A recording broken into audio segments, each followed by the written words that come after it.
bueno, pues aquí estuvo también en esta mesa de colaboradores Kenia López Rabadán. Ahora, pero así extraordinariamente en puente, como siempre. Y se los agradezco mucho porque sé que podían tener algunas otras actividades recreativas. Están acá Israel Zamora de Morena. Unas otras recreativas. O sea, Okay, algunas más. No es cierto. Israel Zamora de Morena, Emilio Álvarez y Casa de Somos México, Rubén Moreira del PRI. ¿Cómo están los tres? Gracias por venir. Buenos días, buen arranque bonita de semana. Buena Buenos semana días. a todos. Sí fue un desaire, o sea, una grosería lo que hizo el presidente de la Corte, ¿no? Yo pienso que sí. O sea, no sé si llamarle grosería, no encuentro la palabra. Es una porque- desatención. Sí, porque a Norma Piña, le armaron, pero una cosa Sí. gigantesca cuando no se para a rendir homenaje a López Obrador, y de ahí no vio su suerte más, Norma Piña. Y ahora lo hace este señor con la presidenta de la mesa directiva de la Cámara de Diputados. Pues es que es un buen ejemplo de cómo se mide con doble vara. En general, la cultura política de Morena es aquella donde a sus adversarios son implacables y a los suyos les perdonan todo. El hecho político es que el presidente de la Corte decide no tener una diferencia de respeto con la presidencia de la Cámara, con independencia de quien sea. En ese acto están representaciones institucionales. No es de que si yo quiero ir y va, no. Son representaciones de Estado. Y es un evento de Estado. Entonces, el mensaje que manda es que él no entiende todavía cuál es una función de Estado. Claro. Pero lo que está detrás es un entendimiento de que solo están en la lógica de la cooptación de Estado los que piensan igual. Solo los que piensan como ellos son merecedores de respeto. Ya ni le quise preguntar a la diputada Kenia López Rabadán, pero sí fue como bullying, ¿no? Porque, bueno, de este tema de que no le aplauden y tal, bueno. Y luego, pues, no era parte del equipo y se notaba en cómo caminaban, cómo se dirigían al estrado, ellos adelante, Kenia López Rabadán atrás. Mal, ¿no, Israel? Yo creo que siempre hay que buscar el respeto institucional y creo que hay que poner más atención en ese tipo. Pues no sé O si sea, son sí, descuidos, no sé si son algunas cuestiones. Yo lo que creo es que siempre debe de haber un respeto institucional, independientemente de las diferencias partidistas que podamos tener o de opinión. En ese tipo de eventos, para mí siempre debe de prevalecer el respeto. Ahora, que no haya llegado la invitación para mañana, pues también es una descortesía. Normalmente, ¿verdad? bueno, a ver, A todos Rubén. aquí hemos sido senadores, congresistas, y normalmente te avisan a veces un día antes, te llega la invitación ¿Sí? hasta No. de manera digital, ¿Sí? por correo electrónico. A y en ver, tu oficina. yo sabía que era más protocolario el asunto, Rubén. Sí, era más protocolario, Ajá. pero yo voy a poner sobre la mesa algo. Bueno, primero, qué bueno que le invitan. Segundo, sí se notó el bullying, o sea, un poquito atrás. Le ha pasado a otros presidentes de las mesas directivas cuando no son de Morena. Yo recuerdo en alguna que iba avanzando Santiago Krill y que alguien lo alcanza y lo saca de la fila. es cierto. Recuerdo también a Dulce, que en algún lugar la apartan también. Este tema de no querer unir al país, al Estado mexicano, sí es muy evidente. Sí. Es decir, somos un bando y ustedes son otro bando. Yo cuando vi que Kenia subió la invitación dije, oye, bueno, creo que es una diferencia con el pasado. No, al final del día, tal vez no la presidenta, pero sí los grupos que la rodean, sí marcan distancia. Por otro lado, la Corte empieza con tropiezos, ¿no? Fatal. Y el Sí. Poder Judicial nuevo también con tropiezos. No les pagan. No saben dónde van a trabajar, no a saben los que dónde van viven a en trabajar. Guanajuato los mandan a Jalisco. Claro, Ajá. las audiencias, pues muy mal llevadas, y me centro en la de la Corte. Ellos habían puesto un reglamento, según esto, para trabajar mucho, sacaron 3 asuntos, quitaron una precedente que era importante, que es el hecho de que si vas a votar si se votó una legislación y no se hizo la consulta a los pueblos originarios, pues teníamos el precedente de que eso era invalidada esa legislación. Ahora ya cambiaron el criterio. Es increíble que ponen a ellos a un representante de los pueblos originarios y lo primero que hace es votar en contra de los pueblos originarios. No, pues porque a lo mejor él cree que tiene toda la representación. Pues el eso presidente sería, de la Corte, eso ¿no? sería una feliz interpretación, pero la otra es que los contaron. Ahora, pues el señor Bermúdez cayó en Paraguay. ¿Cuál es tu primer análisis, Emilio? Mira, yo aunque sea con presión de Estados Unidos, celebro que estén haciendo actuaciones de justicia, honestamente. No está bien que en un país prospere la impunidad.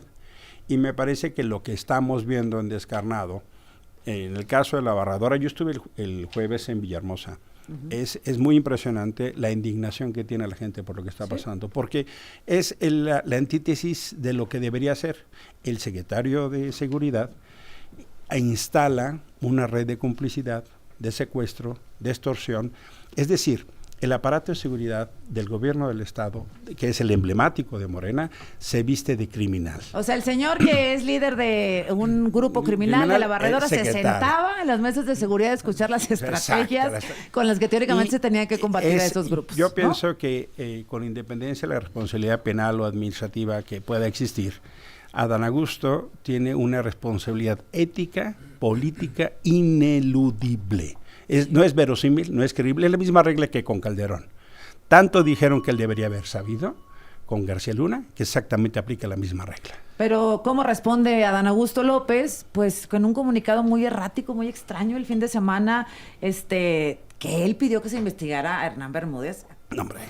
Bueno, a ver, la gran diferencia con lo que sucedía con Calderón es que ahora el propio gobierno del mismo partido es el que realiza la detención, aunque sucede en Paraguay. Hace ratito yo escuchaba la entrevista con el ministro y él dijo que fue el Centro Nacional de Inteligencia clave en compartir inteligencia e información con ellos para poder realizar la captura. Yo no le quito mérito al gobierno de Claudia Sheinbaum y al trabajo de Omar García Harfuch, etcétera. Sí, ahora, pero Adán Augusto López. La declaración que da es, en el momento que yo sea citado, yo voy a ir, no vamos a encubrir, no se va a proteger a nadie, y así quedó demostrado. Recordemos antes de detener a Hernán, ¿qué se decía? Muchos dudaban de que lo fueran a detener, es más, había noticias falsas que lo dieron por muerto. Que lo daban por muerto a él. Y nosotros decíamos desde ese momento, aquí debe estar grabada la mesa de ese día, decíamos que había información de que estaba en Brasil, y resulta que efectivamente estaba en Brasil, pasó por Iguazú, hacia Paraguay, y entonces a lo que voy es esa misma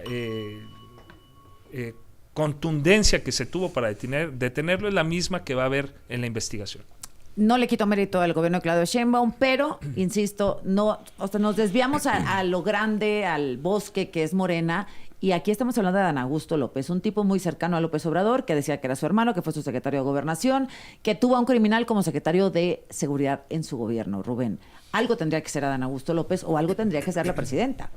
Bueno, yo primero, él tendrá que aclarar, ¿no? Y ya lo señaló por ahí. Pero yo sí me regreso un poquito al bosque, porque si no esto va a seguir repitiéndose. Mira, sucede lo del huachicol allá en Tamaulipas, ¿no? Y suceden otros acontecimientos como estos. ¿Esto qué lo motivó? Pues esa política de abrazos, no balazos, del presidente López Obrador, ese desmantelamiento, deshuesamiento, diríamos si fuera, de todo lo que se había construido antes. Sí hay una diferencia clara con Felipe Calderón. Con Felipe Calderón se estaba combatiendo el crimen. Habría ahí elementos que no lo estaban haciendo bien. Bueno, pues esa es otra cosa. Pero con López Obrador se dejó de combatir el crimen. Y el mejor ejemplo que estamos viendo es lo del huachicol. Es decir, cantidades industriales de combustible que entran al país por dos circunstancias o tres. La primera, el diferencial de costos tan grande que hay con Texas. La segunda, que también hay que considerarla ahí, el haber puesto a la Marina a cuidar eso. O sea, al que cuida lo pones a administrar. Bueno, pues así nos va a seguir pasando, como los hundimientos en las calles. Dejas de hacer lo correcto y entonces empieza a pasar eso en todos los lugares. En el caso de Bermúdez sí hay que destacar que el comandante de la 30 Zona Militar salió a declarar que sí había investigaciones en contra de Bermúdez, cosa que Adán Augusto negó. Ese general no declara nada más por declarar. O sea, ningún general comandante de zona declara sin permiso el comandante del secretario de la Defensa. Y no es verosímil que la presidenta no esté enterada. ¿Y por qué es esto tan importante? No solo porque el gobernador de Tabasco, Javier May, denunció, sino porque se ha negado sistemáticamente denuncias. Y Adán Augusto se pone en un lugar cómodo de, si me denuncian, yo voy. A ver, ya hay denuncias. Es más, se le avisó que no contratara a ese señor como secretario de Seguridad. Se le avisó y él no quiso. Es decir, Adán Augusto, por lo menos de inicio, se puede presumir la complicidad en una estructura criminal.